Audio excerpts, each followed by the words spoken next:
Assalamualaikum, perkenalkan nama saya Renato Levino dari kelas 11 IPA 5 nomor absen 24. Di sini saya akan menjelaskan tentang kisah Nabi Musa. Kisah Nabi Musa adalah kisah yang paling banyak diceritakan di dalam Al-Quran. Nama Nabi Musa di Al-Quran diketahui sebanyak 136 kali. Dari perjalanan Nabi Musa diketahui bahwa Allah SWT tidak menyukai perbuatan yang keji dan kejam. Itu sebab salah satu perintah Allah SWT kepada Musa adalah melawan dan mengalahkan Fir'aun.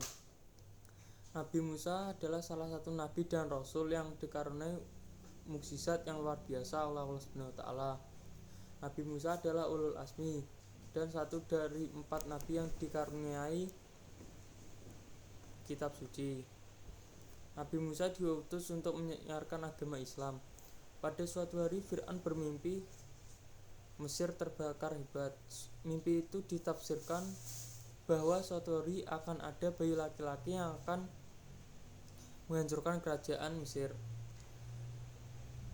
Mimpi itu membuat Fir'aun takut dan mengerahkan pasukannya untuk menangkap dan membunuh semua bayi laki-laki serta ibu yang mengandung bayi laki-laki.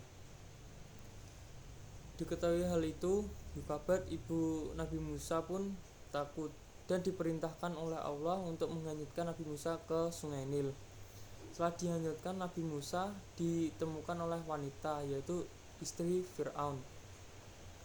Nabi Musa diangkat anak oleh istri Fir'aun, tetapi Nabi Musa terus menangis dan enggan menyusu.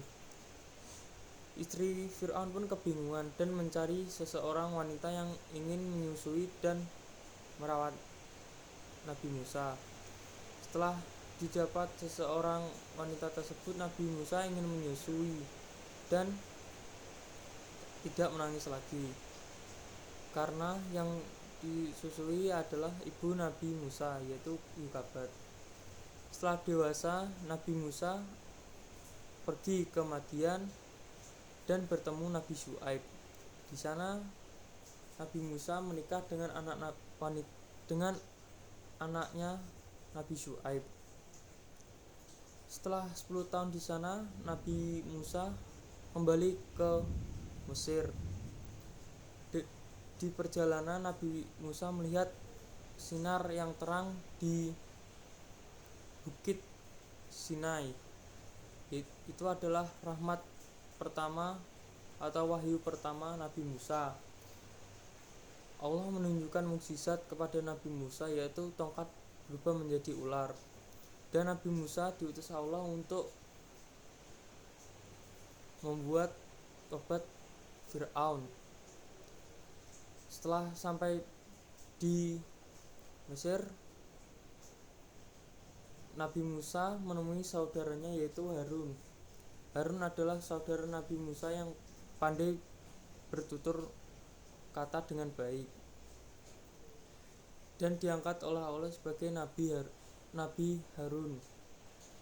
Setelah sampai di sana, Nabi Musa pergi ke kerajaan dan menyuruh semua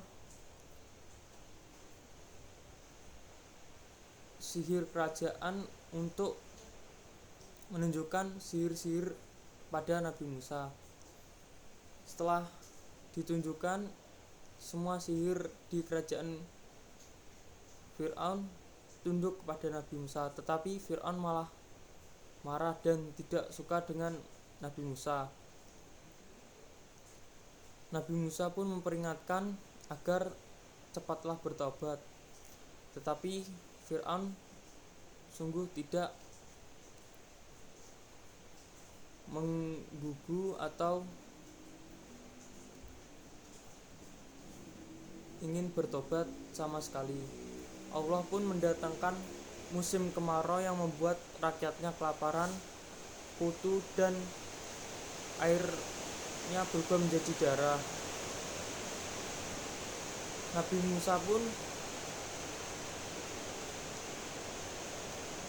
bilang kepada Allah SWT untuk dihentikan hukumannya, dan Fir'aun pun mengakui adanya Allah SWT. Setelah diberhentikan, Fir'aun malah tidak mau mengakui adanya Allah SWT dan ingin membunuh Nabi Musa serta pengikutnya. Setelah mengetahui hal tersebut, Nabi Musa dan pengikutnya pun dicari oleh Fir'aun serta pengawalnya. Nabi Musa pun pergi ke atas bukit dan membelah lautan menjadi dua. Setelah membelah lautan menjadi dua, lalu meratakan semua lautan tersebut dan menghanyutkan Fir'aun serta pengawalnya. Dari kisah Nabi Musa tersebut kita bisa belajar hikmah dan sikap yang kita pelajari, yaitu kita harus mengakui adanya Tuhan Yang Maha Esa dan janganlah berlagak seperti dewa. Saya Renata Levino dari kelas 11 IPA 5 nomor 24. Maaf jika ada salah kata, mohon dimaafkan. Wassalamualaikum warahmatullahi wabarakatuh.